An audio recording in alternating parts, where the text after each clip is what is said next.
Palácio Guanabara realmente faz parte da história republicana brasileira, tem ali uma série de acontecimentos históricos, sendo que, com certeza, se a gente for falar fisicamente, o evento que ocorreu dentro do Palácio Guanabara, sem dúvida que é o Levante Integralista de 38.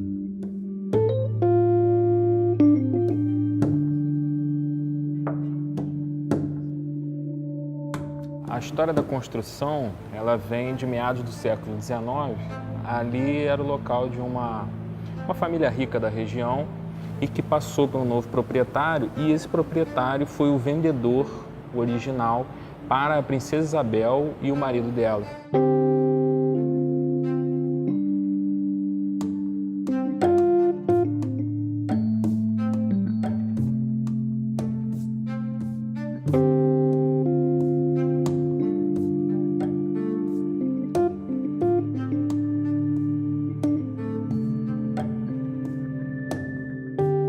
Em primeiro lugar, acho que os anos 30 marcam um período de grande instabilidade, conflito e transição, não só no Brasil, mas no sistema internacional, né?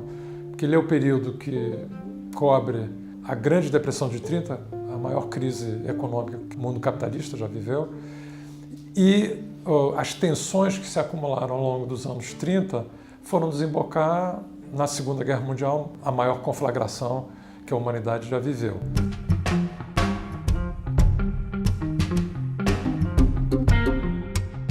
No contexto da grave crise econômica e social que se alastrou pelo mundo, duas correntes principais se fortaleceram com um grande apoio popular, né?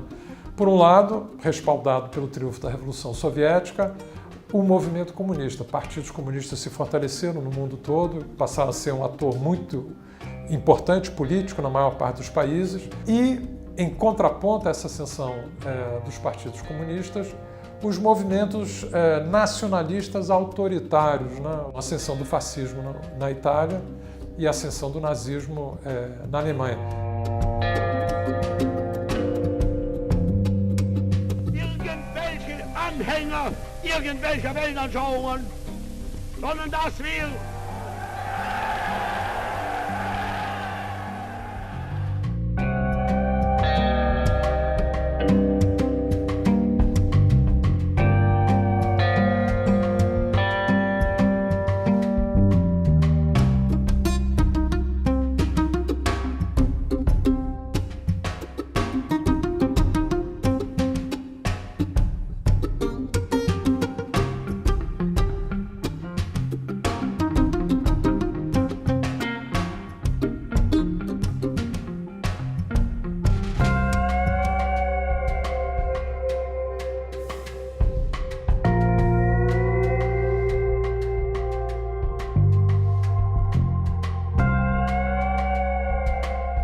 essas tensões que já vinham se agudizando no mundo também se expressam aqui no Brasil. Então, o Partido Comunista ilegal, ele cria um grande movimento de massas que acaba tendo uma grande adesão, né? Se torna um movimento de massas, sobretudo em 1935.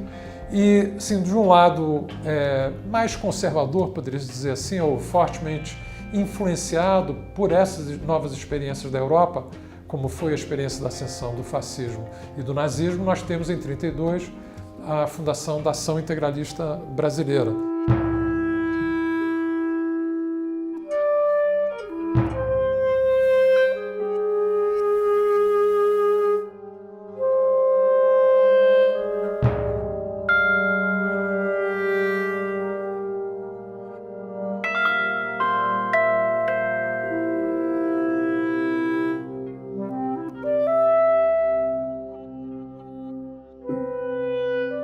O movimento integralista, ele se insere dentro dessa agenda da modernização do país. Era necessário um Estado forte, um Estado centralizado, um Estado com autoridade para promover a modernização do país. Mas, no caso do integralismo, isso vinha associado a uma forte retórica nacionalista, né?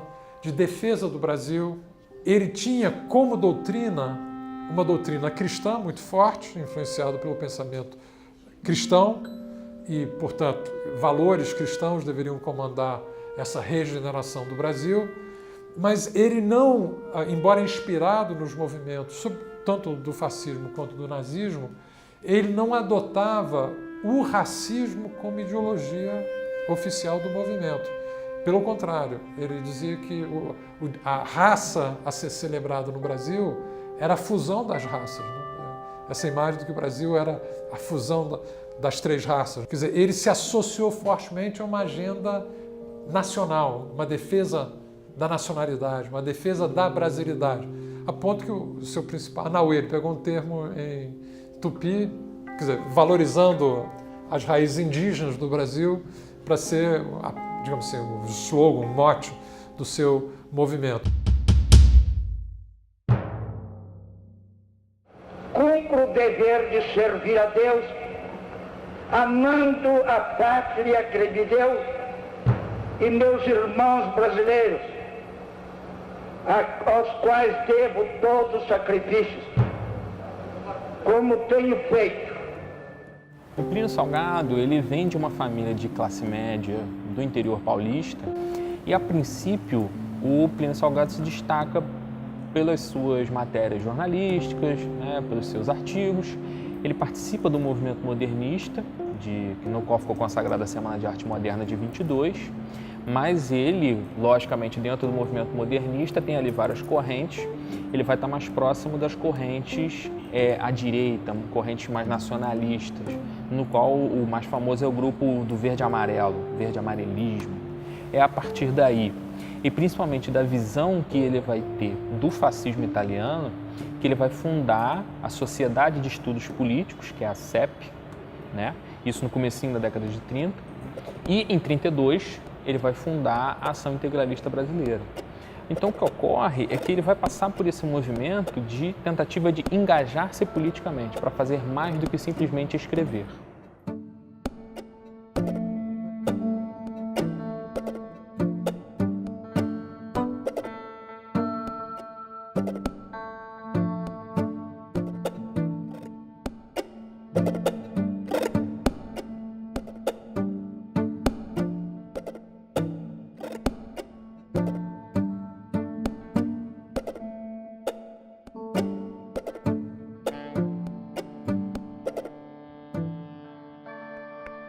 Em novembro de 37 ainda, né,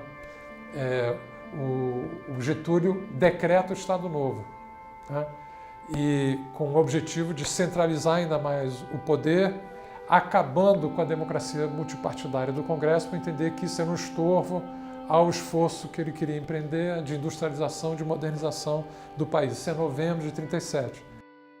Quando as competições políticas ameaçam degenerar em guerra civil, é sinal de que o regime inconstitucional perdeu o seu valor prático, subsistindo apenas como abstração.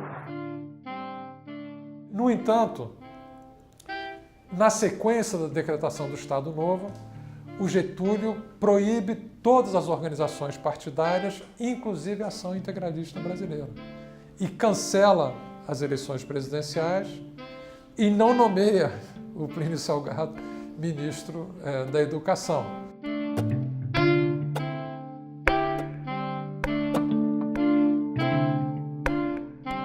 Então o integralismo muitas vezes funcionou como aquela milícia anticomunista que atende aos interesses do Vargas e que, a partir do momento que o Vargas se sente assentado no poder e sem a ameaça à esquerda, ele pode muito bem se desfazer desse projeto integralista.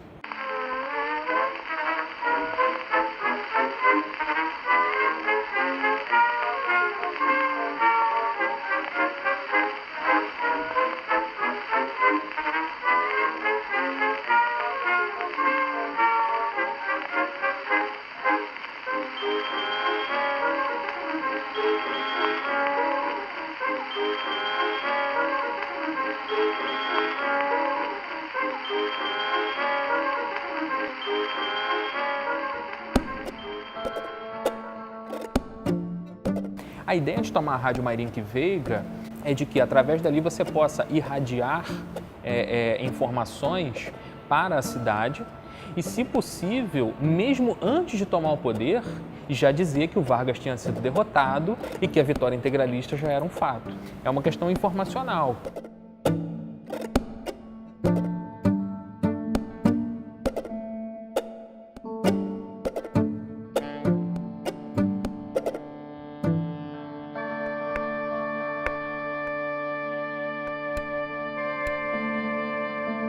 Enquanto os integralistas estão indo tomar esse arsenal da Marinha armados de fuzis e pistolas, você já tem a ameaça de um bombardeio ao arsenal da Marinha. Então já havia informação de que, caso houvesse sucesso na tomada do prédio da Marinha, aquele local seria bombardeado com artilharia maciça. Então não houve a proximidade da vitória, nesse caso, porque a diferença era muito grande. Por mais que tenha causado uma certa comoção, a diferença de forças era muito grande. Tanto é que não dura mais do que algumas horas.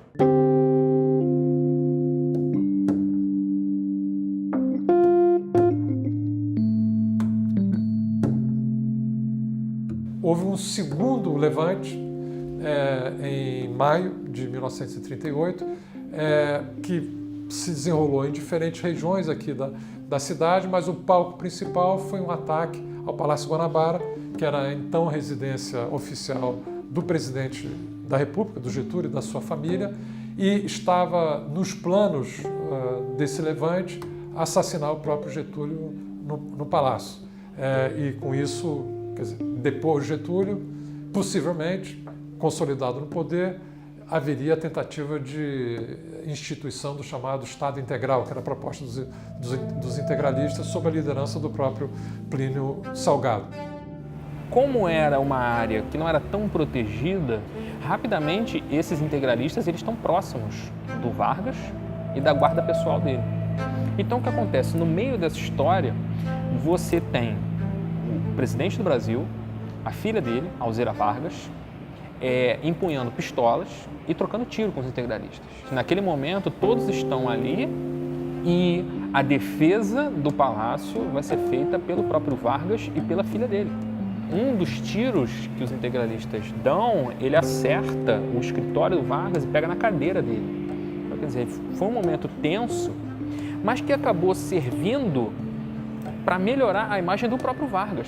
Porque você imagina o seguinte, você vai tentar tirar um presidente do poder e ele passa a mão numa pistola junto com a filha dele e está rolando no chão e trocando tiro com os revoltosos. Isso passa uma impressão de bravura, isso passa uma impressão de intrepidez, de heroísmo, que o próprio Vargas vai se aproveitar disso em conluio com a imprensa, que já estava controlada depois do golpe do Estado Novo.